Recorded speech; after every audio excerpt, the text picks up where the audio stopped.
Comment créer sa SARL? Eh ben, c'est ce que je vais vous partager dans ce guide complet que j'ai finalisé après plusieurs semaines et que j'aurais aimé avoir à mes débuts avant de créer ma SARL. Parce que au-delà de la partie création, je vais vous partager des erreurs qu'il faut éviter. Au-delà de ça, beaucoup de choses qui sont selon moi importantes à savoir, notamment sur le versement de salaire en SARL, la partie impôt sur les sociétés, le fonctionnement de la TVA, de la CFE, etc.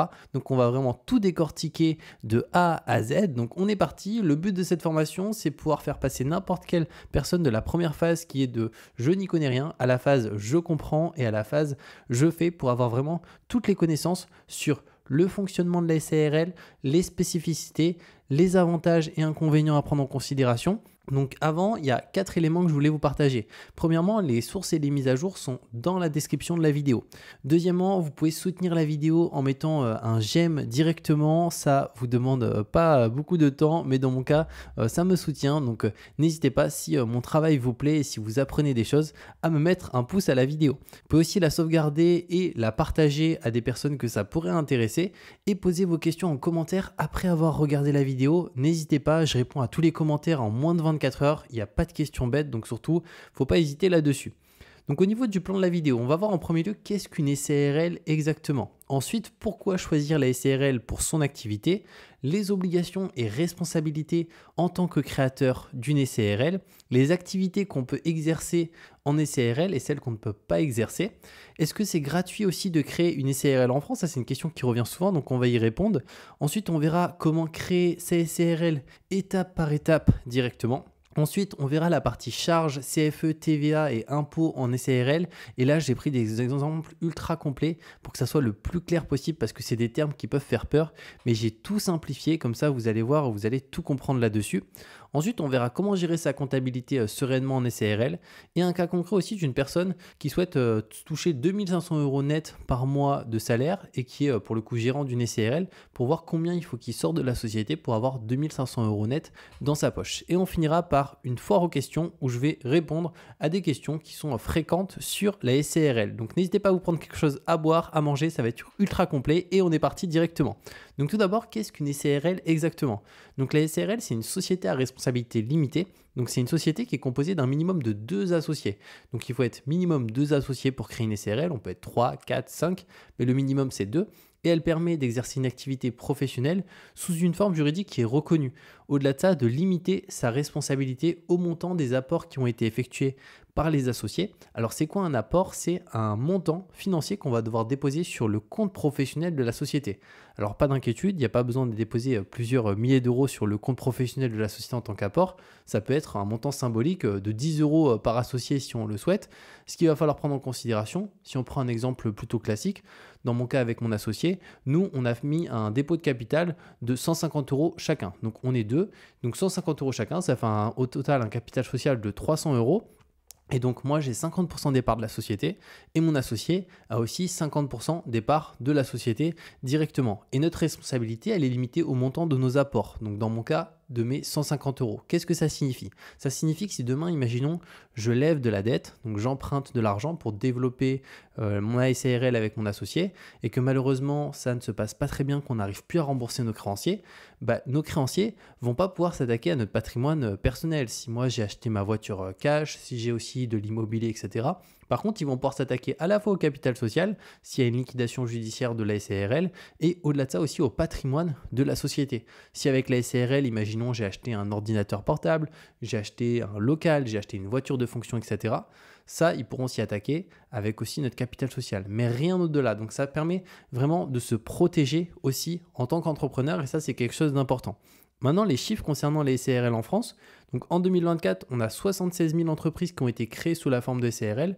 Donc ça représente près de 20% de l'ensemble des immatriculations. Donc c'est vraiment important. Et la SARL, c'est une forme juridique qui est plus populaire pour les créations d'entreprises en France, surpassant d'ailleurs largement les entreprises individuelles. Deuxièmement, pourquoi choisir la SARL pour son activité? Alors il y a 6 raisons principalement. La première, c'est la protection du patrimoine personnel, comme je l'ai partagé. Deuxièmement, c'est la souplesse totale dans l'organisation de sa société. C'est que la SARL, c'est une structure qui est extrêmement flexible, donc ça, c'est hyper avantageux. Troisième point, les charges sociales allégées sur le salaire du dirigeant. Et ça, c'est hyper important. C'est que, on le verra, les charges sociales sont beaucoup plus faibles que sur d'autres structures juridiques comme la SAS. Ensuite, on a une responsabilité limitée aux apports. On a une fiscalité qui est flexible. On peut soit être à l'IS, donc c'est l'impôt sur les sociétés, ou l'IR, l'impôt sur le revenu les premières années. Donc clairement, on le verra, dans 99% des cas, il vaut mieux être à l'impôt sur les sociétés. C'est beaucoup plus optimisé fiscalement. Et ensuite, ça donne aussi une image professionnelle valorisante auprès des clients et des partenaires. Maintenant, les obligations et responsabilités en tant que dirigeant de SARL. Donc il y en a 5 principalement. Premièrement, c'est gérer et représenter légalement la société. Deuxièmement, ouvrir un compte bancaire professionnel dédié à notre activité. On ne peut pas se servir d'un compte bancaire personnel, ce sera un compte professionnel au nom de notre SARL. Ensuite, tenir une comptabilité, déclarer et payer les cotisations sociales, respecter les obligations comme la TVA, qui est une déclaration mensuelle à faire. Mais bon, ça, quand on est accompagné d'un comptable, il n'y a aucun problème là-dessus. Et après aussi, la déclaration notamment sur l'impôt sur les sociétés ou l'impôt sur le revenu. Donc ça aussi, le comptable peut s'en occuper. Et en sixième élément, ça, par contre, ça ne concerne pas beaucoup des SARL. C'est assurer la publication des comptes annuels au greffe. Donc ça, c'est dans certains cas, c'est à partir d'un certain chiffre d'affaires, c'est plusieurs millions d'euros par an. Donc voilà, ça concerne peu de SARL au début en tout cas. Et si un jour c'est votre cas et que vous faites vraiment plusieurs millions avec votre SARL, votre comptable sait très bien qu'il y aura la partie compte annuel au greffe aussi à déposer. Ensuite, quatrième élément, quelle activité pouvez-vous exercer en SARL? Alors ça peut être la prestation de services comme du consulting, du marketing, du coaching, des activités commerciales comme de la vente de produits physiques ou digitaux, des activités artisanales, que ce soit dans le bâtiment, dans le service à la personne, les activités aussi libérales non réglementées, on va avoir aussi l'e-commerce, le dropshipping, la création de contenu, les activités immobilières sous condition, comme ici j'ai pris l'exemple des holdings immobilières, donc c'est quelque chose qui est possible. Et après, il y a des activités non autorisées, alors non en EURL, mais c'est aussi le cas en SARL, parce que l'EURL c'est la petite sœur, la SARL c'est la grande sœur, sinon c'est vraiment la même chose. C'est les activités de santé réglementées à titre libéral, comme médecin, sage-femme, chirurgien dentiste, pharmacien, notaire, avocat, huissier, assureur, ne peuvent pas être en EURL, SARL. Donc sur ces structures-là, elles sont obligées de passer par des structures plus spécifiques qui sont dédiées à leur type d'activité qui est réglementé. Maintenant, est-ce que c'est gratuit de créer une SARL en France? Et la réponse c'est que non, il existe toujours des frais obligatoires. Donc même si vous faites tout par vous-même, on va avoir les frais de greffe, donc il faut compter environ 70 € hors taxe, donc c'est des frais pour l'État, le greffe, et les frais d'avance légale, donc ça aussi c'est les frais de l'État, donc environ 180 € hors taxe. Donc ça fait un minimum de 240 à 250 € de frais incompressibles quand on crée une SARL en France. On peut ensuite déléguer à un juriste ou à un comptable, donc ça c'est optionnel, et pour le coup ça coûte environ 400 € à 800 € supplémentaires en fonction du service à qui on le délègue, à la personne, etc. Et déléguer, par contre, ça permet de gagner du temps et surtout d'éviter des erreurs coûteuses parce que au niveau des statuts mal rédigés, ça peut poser des problèmes. On peut avoir, comme je l'ai mis aussi, des rejets de dossier du greffe. Donc là, il faut refaire tout le dossier. Au-delà de ça, des problèmes fiscaux ou sociaux, si les mauvaises optimisations ont été indiquées dès le début. C'est quand même des éléments importants. Donc faire soi-même, c'est possible, mais ça nécessite une grande rigueur pour éviter des complications lourdes. Donc si on souhaite créer sa SARL par soi-même, il y a 7 étapes à respecter. La première, c'est de rédiger les statuts de la SARL. Alors sur les 7 étapes, c'est la seule où vraiment je vous conseille de vous faire accompagner par un expert comptable qui vous rédige des statuts parfaitement liés à votre activité et à vous et à votre associé. Ça va être un petit peu les règles de la SARL, le pourcentage d'épargne de chacun, l'activité exercée, etc. C'est vraiment hyper important parce que plus tard, si vous avez le moindre problème avec votre SARL et que les statuts ont été mal rédigés ou vous avez des statuts type très généralistes, vous serez vraiment embêté. Donc ça, c'est hyper important. Et le déléguer, ça, un expert comptable, je pense, ça peut coûter une centaine d'euros à peu près, mais c'est un super bon investissement là-dessus. Ensuite, deuxièmement, ça va être déposer le capital social sur un compte bancaire. Puis en troisième point, publier une annonce légale de création, donc dans un journal habilité à le faire. Quatrième élément, ça va être remplir et déposer le formulaire M0, donc c'est l'immatriculation. Ensuite, en cinquième point, envoyer le dossier au greffe du tribunal de commerce. Sixième, obtenir l'extrait cabis, qui est le document officiel. Et septième point, c'est ouvrir définitivement le compte bancaire professionnel. Et tout ça, ça se passe à travers le site procédure.impi.fr si on souhaite faire toutes les démarches par soi-même. Mais vraiment sur la partie rédaction des statuts, je préfère le rappeler, mais faites-vous vraiment accompagner parce qu'il y a des personnes, on peut le voir même sur certains sites un petit peu, comment on appelle ça, pas des blogs, mais des sites où les personnes communautaires, où les personnes peuvent échanger. Il y a des personnes qui se retrouvent dans des difficultés pas possibles en SARL et en société de manière générale parce que les statuts ont été des statuts types ou mal rédigés et aujourd'hui ils sont bloqués sur certains éléments, que ce soit avec l'administration ou autre. Donc c'est hyper important. Là d'ailleurs j'ai pris un exemple un petit peu de comment ça se passe. Alors là c'est quand on fait toutes les démarches par soi-même, donc il va y avoir différents éléments. Alors là on voit pas très bien, mais typiquement là il y a la partie publication d'annonce légale, donc ça c'est l'attestation de parution, dès qu'on a publié dans un journal d'annonce légale, la copie d'insertion dans un journal d'annonce légale. Donc voilà, il y a vraiment pas mal d'étapes, c'est un dossier qui est quand même assez long à faire. Et là d'ailleurs on peut voir qu'au niveau de l'historique, la personne ici l'a envoyé, ça a été reçu par le guichet unique, signé, payé, parce que comme j'ai dit, c'est payant. Au total, ça coûte, c'est les frais de l'État, donc ça coûte 250 € hors taxe entre les frais de greffe et les frais d'avance légale. Donc ça a été validé par l'INSEE, donc ça c'est juste le début du dossier. Après c'est le greffe qui gère ça, donc l'instruction du greffe, et on peut voir que le greffe a mis une demande de régularisation le lendemain. Ensuite la personne a répondu 24 heures après, il y a une nouvelle demande de régularisation. La personne a répondu 5 jours plus tard. Et là, on peut voir qu'à peu près 8 jours plus tard, le greffe a répondu une nouvelle demande de régularisation. Donc, concrètement, là, c'est des papiers complémentaires ou des informations qui ne sont pas claires. Donc, la personne a répondu. Il y a une nouvelle demande de régularisation. La personne a répondu. Et là, on a directement le greffe qui a rejeté le dossier. Donc là, qu'est-ce que ça signifie? Un dossier rejeté, c'est signe qu'elle doit tout refaire. Et le problème avec ça, c'est qu'en fait, elle a déjà payé ces frais-là de 250 € hors taxe. Parce que les frais d'avance légale, on est obligé de les payer pendant qu'on fait le dossier avant qu'il soit validé. Donc là, la personne a perdu de l'argent et a perdu aussi du temps parce qu'elle va devoir resoumettre un dossier. Donc clairement, voilà, c'est quelque chose à prendre en considération. C'est quand même plutôt galère là-dessus. C'est pour ça que moi, je vous partageais une solution qui vous permet de payer le même prix, donc 250 € hors taxe de frais d'État, mais 0 € supplémentaire et qui pour le coup au moins on est accompagné par un juriste qui se charge de tout et il n'y a pas d'erreur. Et pour le coup ce service c'est Legal Place. Alors il faut savoir qu'ils ont des offres payantes, mais moi je vous partageais que l'offre gratuite parce que c'est celle que j'ai utilisée pour créer ma société directement. Et donc pour le coup eux c'est au niveau des démarches ultra rapide parce que c'est sous 24 ou 72 heures qu'on peut faire les démarches. Il n'y a pas d'erreur possible parce que c'est un juriste qui valide tout avant de faire le dossier.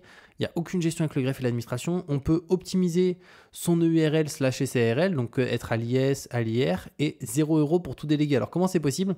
C'est qu'en fait, ils ont 3 packs. Ils ont un pack basique, un pack standard et un pack express. Et le pack basique permet de créer du coup SARL pour 0 € et après, bien entendu, les frais de greffe et les frais d'annonce légale, ça c'est les frais de l'État, donc de toute manière, on n'a pas le choix là-dessus. Et on peut voir, il y a la génération des statuts, donc ils rédigent tous les statuts. Au-delà de ça, la publication de l'annonce légale, c'est aussi eux qui gèrent. L'immatriculation sur le guichet unique, donc c'est ce qu'on a vu précédemment, c'est eux qui gèrent tout le dossier sur le guichet unique et les échanges avec le greffe et l'administration. Une garantie anti-rejet du greffe aussi. Et le juriste qui nous accompagne jusqu'au CABIS, donc jusqu'à la réception du document officiel comme quoi la SARL est créée. Et après, il y a des packs au-dessus. Alors concrètement, les packs au-dessus, ça permet notamment d'avoir un rendez-vous avec le juriste, donc visio qu'on peut faire, ou j'imagine qu'on peut faire aussi par téléphone. Alors moi, je sais que je suis passé par le basique, mais j'imagine qu'on peut faire par visio. Et donc là, si jamais on souhaite échanger directement avec une personne en visio, avec notre juriste, c'est aussi quelque chose de possible. Donc ça, c'est vraiment bien parce qu'on est super bien accompagné. Et pour le coup, ça coûte le même prix que si on fait toutes les démarches par soi-même. Mais là, au moins, il y a zéro erreur. Les statuts sont personnalisés par rapport à notre activité et tout est clair là-dessus. D'ailleurs, on peut le voir ici, juste ici, donc la commande, donc 0 € hors taxe. Ensuite, frais de greffe, donc c'est les frais de l'État, j'ai payé 246,86 € hors taxe.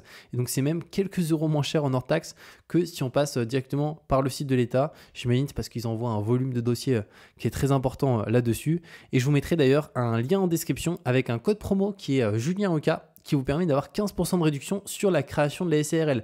Alors si vous prenez une création basique à 0 € comme moi, forcément vous n'aurez pas 15%, parce que vous avez déjà payé 0. Mais si vous prenez une création standard parce que vous voulez avoir un appel avec un juriste ou express 24 heures, là clairement vous aurez directement 15%.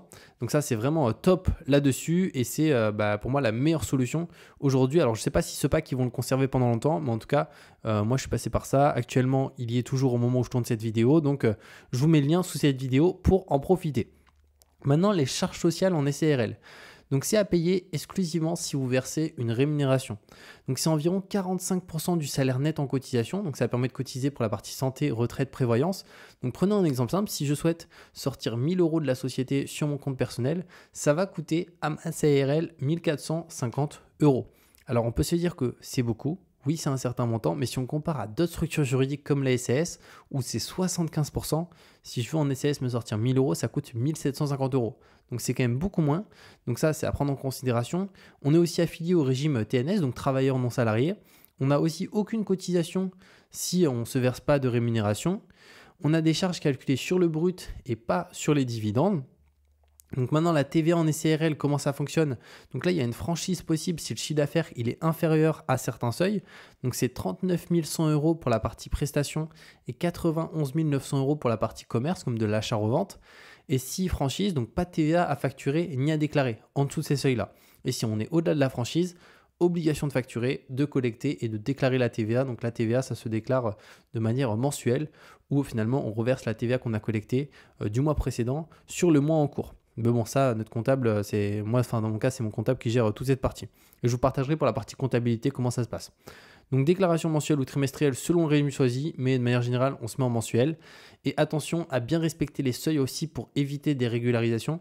C'est qu'il y a certaines personnes qui, pour le coup, font pas attention au niveau de ces seuils-là et se disent, ils ne suivent pas parfaitement où est-ce qu'ils en sont.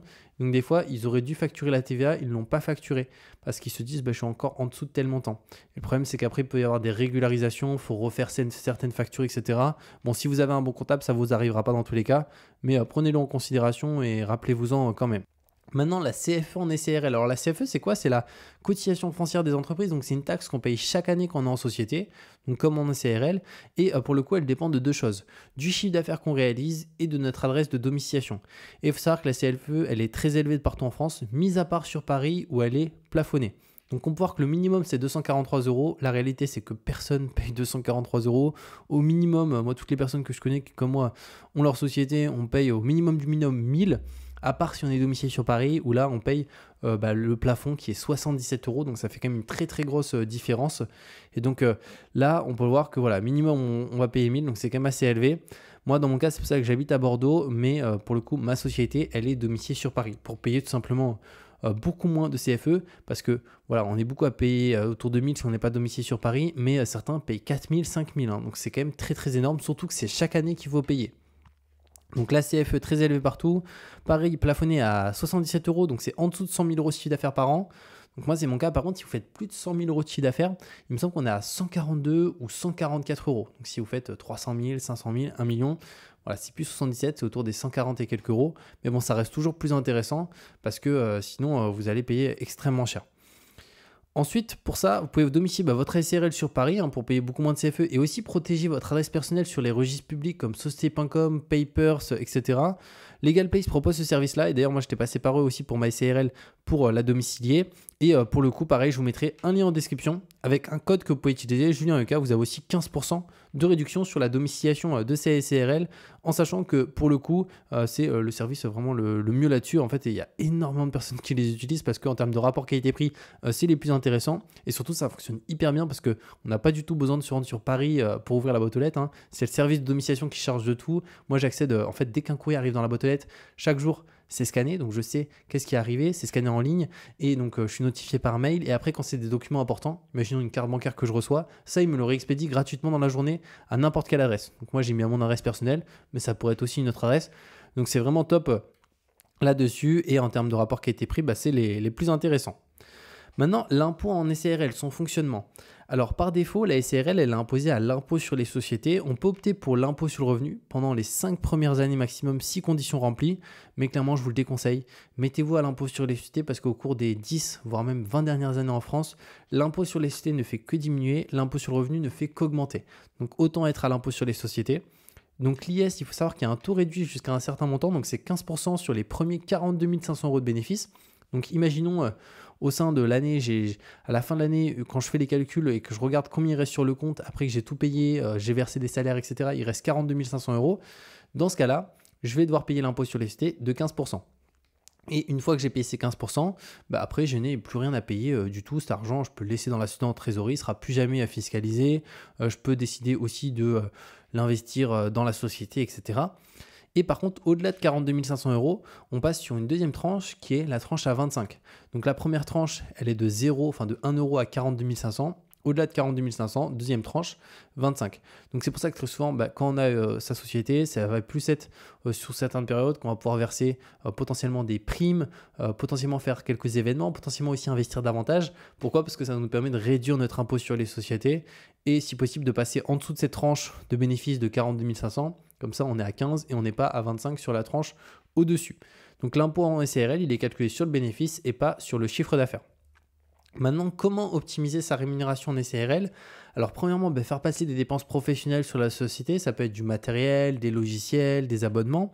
Ensuite, utiliser les indemnités kilométriques, donc les ICA. Si vous utilisez votre véhicule personnel pour votre activité, ça c'est hyper intéressant parce que concrètement, c'est pas fiscalisé.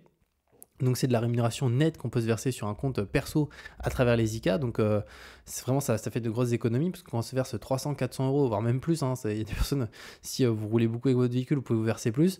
En fait, c'est du net dans votre poche, donc net d'impôts, etc. Donc c'est vraiment top là-dessus. Ensuite, déduire une partie du loyer ou du crédit immobilier si vous travaillez depuis votre domicile. C'est quelque chose aussi qui est entièrement possible. Après, c'est au prorata de la surface que vous prenez. Si imaginons vous avez votre appartement, vous êtes locataire propriétaire, vous travaillez depuis votre appartement, vous ne pouvez pas faire passer tout le loyer, bien entendu. Ça sera une partie au prorata de la surface utilisée. Si imaginons vous avez un bureau qui fait 10 mètres carrés et que votre appartement fait 70. Prenons un exemple où votre loyer est de 700 euros, vous pouvez faire passer 100 euros de bureau directement, en sachant que certains font passer plus parce qu'ils estiment qu'un bureau dans leur ville, ça a beaucoup plus de valeur. Mais si on veut le faire de manière safe, moi je préfère, dans mon cas c'est ce que j'ai fait, c'est que je fais passer vraiment une partie au mètre carré, comme ça là je sais que je prends aucun risque et mon comptable m'a dit là au moins on est hyper safe là-dessus. Maintenant, déduire aussi également l'électricité, internet, assurance proportionnellement aussi à l'usage professionnel. Ne faites pas passer toute l'électricité de votre maison si pour le coup vous avez juste une pièce dédiée à votre activité. Pareil pour internet, etc. Maintenant, conseil bonus pour une rémunération intelligente. Tout d'abord, bien gérer sa trésorerie pour pouvoir lisser vos revenus et éviter les mauvaises surprises. Profitez aussi de la franchise en base de TVA si votre chiffre d'affaires le permet, donc moins de charges indirectes. Faire valider aussi les frais que vous souhaitez faire passer en charge par un expert comptable. Donc ça, de toute manière, si vous avez un bon expert comptable, automatiquement, il va vous dire ça on peut faire passer, ça on peut pas faire passer pour que ce soit le plus clair possible. Mais si vous avez un doute, n'hésitez pas à passer un petit coup de fil à votre comptable et il vous dira directement. Ensuite aussi, pensez à votre protection sociale. Donc ça, moi, je l'ai fait récemment pour le coup. Donc ça, c'est en cas de faible rémunération, ça va être étudier une mutuelle ou une prévoyance privée complémentaire. Donc ça a un coût quand même mensuel. Donc ça va dépendre de l'âge, ça va dépendre de plusieurs choses. Ça va aller de minimum, pour être quand même bien assuré, ça va être 50 euros. Mais voilà, ça peut aller même à 200, 300 euros par mois. Donc ça va dépendre en fait de ce qu'on souhaite au niveau de sa prévoyance. Mais ça peut être, à mon sens, quand même intéressant d'en avoir une pour avoir vraiment une super bonne protection sociale. Donc je ne vais pas faire un bilan sur celle que j'ai actuellement parce que c'est trop récent. Mais j'en ferai peut-être une vidéo un petit peu plus tard. Mais ça peut prendre sens en tout cas. Maintenant, comment gérer sa comptabilité sereinement en SARL? Donc, premièrement, tenir sa comptabilité, donc enregistrer les factures, que ce soit les factures d'achat, de vente, les charges aussi qu'on a au niveau de notre société. Bien entendu, tout doit être justifié, toute sortie d'argent ou rentrée d'argent. Si c'est une rentrée d'argent, il faut qu'il y ait une facture. Si c'est une sortie d'argent, cette sortie d'argent, pareil, il faut qu'on sache, ok, c'est de la rémunération. Cette sortie d'argent, c'est pour payer un fournisseur. Du coup, si c'est pour payer un fournisseur, on doit avoir la facture du fournisseur. Voilà, il faut que tout puisse être justifiable. On conserve tous les justificatifs, factures, devis, notes de frais. Donc pour ça, on peut tout mettre dans un drive directement avec son comptable. Moi, c'est ce que j'ai fait. Et juste par rapport à la partie notes de frais, dans mon cas, ça c'est notamment tout ce qui va être restaurant, quand je vais avec mon associé ou même si on invite un client. Pour le coup, dans mon cas, avec mon associé, on a un groupe WhatsApp et sur le groupe WhatsApp, on met les photos directement des documents parce qu'on n'a pas besoin de les garder en physique. Par contre, il y a besoin d'avoir le nombre, concrètement, les documents, c'est-à-dire le montant, le jour, le numéro de SIRET de l'entreprise chez qui on a commandé telle ou telle chose. Donc ça, c'est important. Ensuite, respecter les obligations fiscales. Donc là, ça va être déclaration de TVA, d'impôt sur les sociétés, de CFE et de dépôt du bilan annuel. Donc ça, pareil, le comptable s'en charge. Donc voilà, c'est pas très compliqué. Quand on a un comptable, clairement, c'est facile. Réaliser aussi sa déclaration dans les délais pour éviter les pénalités, les majorations. Alors ça aussi, vraiment, au niveau des délais, faut vraiment être le plus carré. Surtout là où j'ai l'impression que c'était le plus le cas. Moi, je l'ai vu, c'est sur la partie TVA. L'État ne rigole pas du tout parce que la TVA, en fait, c'est ce qui rapporte le plus d'argent à l'État. au-delà de l'impôt sur le revenu ou de l'impôt sur les sociétés, hein, bien largement, parce que vous imaginez, c'est 20% de quasiment toutes les transactions qu'il y a en France. Donc c'est vraiment énorme. Donc dès qu'il y a des retards de TVA, etc., le service de CIE, donc c'est le service des impôts, pour le coup, est plutôt, j'ai l'impression, agressif. Donc si on n'est pas à temps, etc., avec des pénalités, alors bien entendu, tout est négociable, hein. Ça aussi, je l'ai remarqué, parce que nous, on a déjà eu un délai de retard sur la TVA, parce qu'on avait oublié, enfin, il y a eu un tout petit décalage sur la TVA. Et pour le coup, on a négocié et ils nous ont dit il n'y a pas de souci cette fois-ci, mais clairement, voilà, il ne faut pas que ça se reproduise. Faites attention de déclarer en temps, en heure, etc. Ensuite, faire appel à un expert comptable pour déléguer toute cette partie et gagner du temps, donc soit les bilans, déclaration de TVA, l'impôt sur les sociétés, la CFE, pour que vraiment tout soit nickel là-dessus. Et un comptable, déjà, c'est une charge, hein, qu'on peut faire passer sur la société, donc ça c'est bien par rapport au temps que ça fait gagner, c'est certainement le meilleur investissement en société. Et ça coûte, ça va dépendre, mais en général, on est sur une centaine d'euros par mois. On peut payer un petit peu moins cher. Moi, dans mon cas, j'ai ma compta chez ComptaPlace. Donc, c'est le service d'ailleurs de LegalPlace. Ils ont un service comptable dédié aux sociétés. Et je paye, il me semble que je crois que je paye 89 euros hors taxe par mois. Donc, c'est vraiment hyper raisonnable. Et ils sont, mon comptable est hyper bon. Donc, ça, c'est top. Maintenant, on prend un exemple si on souhaite se verser 2500 euros de rémunération nette par mois en SARL. Alors, combien ça coûte? Eh bien, on peut voir qu'il faut sortir de la société 3902 euros. Au niveau des cotisations et contributions, donc ça fait 1218 euros. Ensuite, on a une rémunération nette de 2684 et on a un impôt sur le revenu de 184. Donc là, on a vraiment 2500 euros net dans sa poche. Après impôt, donc là, on en fait ce qu'on veut, ça ne va plus être fiscalisé du tout là-dessus. Donc ça, c'est un élément à prendre en considération. C'est pour ça qu'aussi, ce qui peut être bien, c'est de se verser une rémunération pour se mettre sous certains paliers, notamment au niveau de l'impôt sur le revenu, pour finalement pas payer trop d'impôts et laisser des fois pas mal d'argent sur la société. Donc moi, dans mon cas, ce que je fais, c'est essayer de faire passer avec mon associé le maximum de charges en lien avec notre activité sur la société pour pas avoir besoin de se verser 4000 euros de salaire parce que ça va nous coûter de l'argent en cotisation sociale. Et s'il y a une partie qu'on pourrait faire passer en charge professionnelle, autant la faire passer en charge professionnelle. Au-delà de ça, on a vu faire passer pas mal de charges. On va avoir les indemnités kilométriques. Donc voilà, il y a pas mal de choses. Mais pour le coup, c'est un statut qui est vraiment optimisé la SARL parce que si on compare à d'autres structures comme la SAS, là, pour avoir 2500 euros net dans sa poche, on est autour des 5000 euros. Donc ça fait quand même une belle différence. Maintenant, l'impact des charges professionnelles sur l'optimisation. Donc dans l'exemple précédent qu'on vient de voir, on n'a pas intégré de charges professionnelles. Donc en pratique, vous pouvez faire passer beaucoup de dépenses sur la société, du matériel informatique, des logiciels, des abonnements professionnels.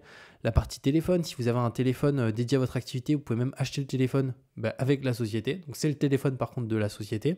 Pareil, internet, assurance professionnelle, les ICA, les frais de déplacement, loyer ou crédit partiel si vous travaillez depuis chez vous, aussi tout ce qui est déjeuner, formation, événements professionnels. Si imaginons vous allez suivre un événement ou vous allez en formation dans un autre pays, vous pouvez faire passer le billet d'avion, l'hôtel, l'événement. Encore une fois, il faut que ça soit justifiable. Si demain vous partez en vacances à l'hôtel, au Club Med, pour vous reposer parce que vous êtes un peu fatigué, ça c'est mort, hein, c'est pas possible. Enfin, votre comptable de toute façon va vous le refuser directement, vous dire non mais ça c'est jamais vous pouvez faire passer ça. Et donc voilà, mais si par contre c'est vraiment dans l'intérêt de votre société, c'est possible. Donc il existe aussi un niveau supérieur d'optimisation par la suite, c'est de créer une holding qui détient sa SARL.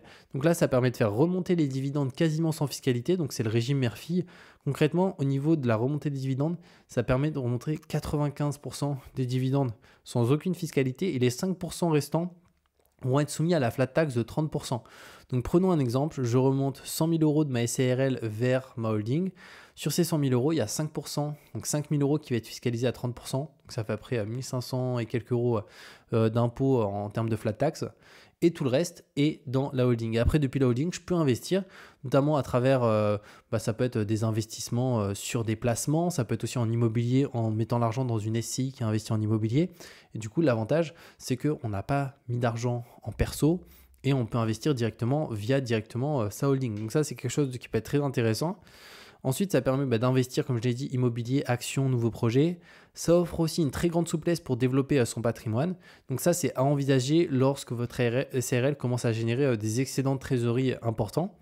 Maintenant, les questions fréquentes sur la SARL et mes réponses claires. Premièrement, peut-on créer une SARL sans apport personnel important? Et la réponse, c'est oui, vous pouvez créer une SARL avec seulement 50 euros de capital social. Mais un capital plus élevé, ça rassure souvent les partenaires bancaires Aussi potentiellement certains clients si on participe à des appels d'offres. Pour vous donner une idée, moi avec mon associé, je ne sais pas si j'ai dit, mais en gros on a 300 euros de capital social. Donc on a mis 150 euros chacun, 50% départ chacun. Et nous dans notre cas, on n'utilise pas la dette bancaire, on ne cherche pas à lever de l'argent par rapport à notre activité. Donc clairement, il n'y a aucune utilité à notre sens mettre un capital social de 5000 chacun. Ça n'a pas de sens. Par contre, si imaginons on souhaitait je vais prendre un exemple, on a une activité où on doit lever de la dette pour directement payer des fournisseurs en avance, etc. Dans ce cas-là, ça peut être plus pertinent d'avoir un capital social plus important parce que ça permet de rassurer notamment les institutions bancaires parce qu'ils vont regarder le capital social de la société. Ils vont avoir tendance à plus prêter à des sociétés qui ont un capital social important parce qu'on engage notre responsabilité et notre capital social. Si demain ça se passe mal, ce capital social en cas de liquidation, il peut être récupéré en totalité directement par les institutions bancaires ou par les créanciers. Donc ça, c'est important. Mais si pour le coup, vous avez une activité où vous ne souhaitez pas vraiment faire appel aux emprunts, en tout cas tout au début, vous pouvez vous mettre un petit capital social et pourquoi pas mettre plus tard si jamais vous souhaitez lever de la dette. Là, vous aurez toujours l'occasion de l'augmenter. Maintenant, dois-je obligatoirement me verser un salaire en SARL? La réponse c'est non, c'est pas obligatoire. Donc vous pouvez choisir de ne pas vous verser de salaire au départ si vous voulez préserver la trésorerie et vous faire même de la trésorerie. C'est quelque chose qui est entièrement possible. Si imaginons vous avez des revenus autres à côté, vous pouvez totalement. Ensuite, est-il obligatoire d'avoir un compte bancaire professionnel? La réponse c'est oui, c'est un compte bancaire dédié est obligatoire pour séparer les finances personnelles et professionnelles de la SARL. Ensuite, est-ce que je peux embaucher en tant que dirigeant de SARL? Donc oui, la SARL, elle peut embaucher des salariés dès sa création si besoin. Elle peut aussi travailler avec des prestataires indépendants. Donc moi, je sais qu'avec mon associé, on n'a pas de salariés parce que je trouve que c'est quand même assez compliqué au niveau des salariés, etc. Donc nous, on bosse plus avec des prestataires indépendants qui ont des entreprises et qu'on facture directement, enfin qui nous facturent. Donc nous, on préfère bosser comme ça, mais on pourrait aussi avoir des salariés en soi, rien ne nous en empêche. Donc ça, c'est vraiment quelque chose d'intéressant. Cinquième point, est-ce qu'on peut avoir une SARL tout en étant salarié ailleurs? Donc la réponse est oui, c'est tout à fait possible, à condition, premièrement, de ne pas être en clause d'exclusivité dans son contrat de travail et de ne pas faire concurrence à son employeur, donc clause de non-concurrence éventuelle s'il y en a une. Donc de nombreux associés d'ailleurs, ils testent leur projet en parallèle de leur emploi à salarié. Et ça, c'est quelque chose qui est vraiment top avec la SARL, c'est que voilà, avec son associé ou si on est plusieurs, avec plusieurs associés, on peut lancer un projet directement tout en étant salarié avec une structure juridique qui est reconnue et qui nous permet de nous lancer dans les meilleures conditions. En sixième point, est-ce qu'on peut changer d'option fiscale après la création? Donc oui aussi, on peut opter pour l'impôt sur le revenu au moment de la création, donc ça pendant 5 ans maximum. Par contre, une fois qu'on bascule vers l'impôt sur les sociétés vers l'IS, donc là c'est définitif. Donc une fois passé à l'IS, le retour à l'impôt sur le revenu n'est plus possible. Mais de manière générale, vraiment, je vous déconseille de vous mettre à l'impôt sur le revenu. C'est beaucoup moins optimisé fiscalement. J'avais fait tous mes calculs avec tout type de rémunération. L'impôt sur le revenu est vraiment pas pertinent, mis à part si au sein de votre foyer fiscal, vous êtes tout seul et qu'avec votre SARL, vous n'avez aucun autre revenu à côté et que vous allez faire maximum 10 000 euros en une année. Dans ce cas-là, oui, il vaut mieux être à l'impôt sur le revenu. Mais le problème, c'est que le jour où vous allez développer votre SARL et que vous allez faire 20 000, 30 000, 50 000, 100 000 par an, voire plus, pour le coup, là, vous allez vous faire détruire par l'impôt sur le revenu. Donc voilà, moi, je vous conseille de vous mettre à l'IS dès le début. C'est beaucoup plus optimisé et c'est ce que font de toute façon quasiment 99% des SARL en France. Maintenant, est-ce que je peux créer une SARL depuis l'étranger? Alors ça aussi, c'est une question qui revient pas mal. Donc oui, par contre, il faut une adresse en France. Donc là, c'est tout à fait possible de vivre à l'étranger et d'avoir une SARL française tant que l'adresse de domiciliation reste en France. Maintenant, à savoir 3 éléments que je voulais vous partager. Tout d'abord, vous pouvez soutenir cette vidéo en mettant un j'aime si vous avez appris des choses et que ça vous a permis d'y voir plus clair sur la SARL. Deuxièmement, vous pouvez sauvegarder aussi et partager cette vidéo. Posez vos questions en commentaire. Si vous avez la moindre question, faut pas hésiter. Et comme je l'ai dit, je vous mettrai le lien ci-dessous pour LegalPlace pour créer votre SARL. Et au-delà de ça, vous pouvez utiliser le code de réduction qui est Julien Oka qui vous permet d'avoir 15% de réduction sur la création, sur la partie domiciliation sur Paris pour payer moins de CFE, aussi la partie compte pro. Et sur la comptabilité, ça permet même d'avoir 150 € offerts. Donc c'est juste hyper intéressant là-dessus. Et comme je vous ai dit, au niveau de la création de la société, vous pouvez prendre le pack basique qui vous permet de créer votre société gratuitement, directement. Et au moins, vous êtes accompagné par un juriste et ça vous évite toutes les erreurs. Et il y a une personne qui vous fait toute la rédaction des statuts avec toutes les informations hyper importantes. Et si jamais vous voulez directement aussi avoir un rendez-vous avec un juriste aussi, donc avoir directement un rendez-vous avec un visio, etc. Dans ce cas-là, vous prenez le pack standard ou express. Dans tous les cas, 99 € pour un rendez-vous avec un juriste, c'est vraiment pas cher et ça permet Au-delà de ça, si vous avez des questions, de pouvoir les poser, etc. Donc c'est juste hyper intéressant là-dessus. Donc comme je l'ai dit, je vous mets le lien sous cette vidéo pour en profiter. Et de toute manière, on se retrouve très bientôt pour de nouvelles vidéos.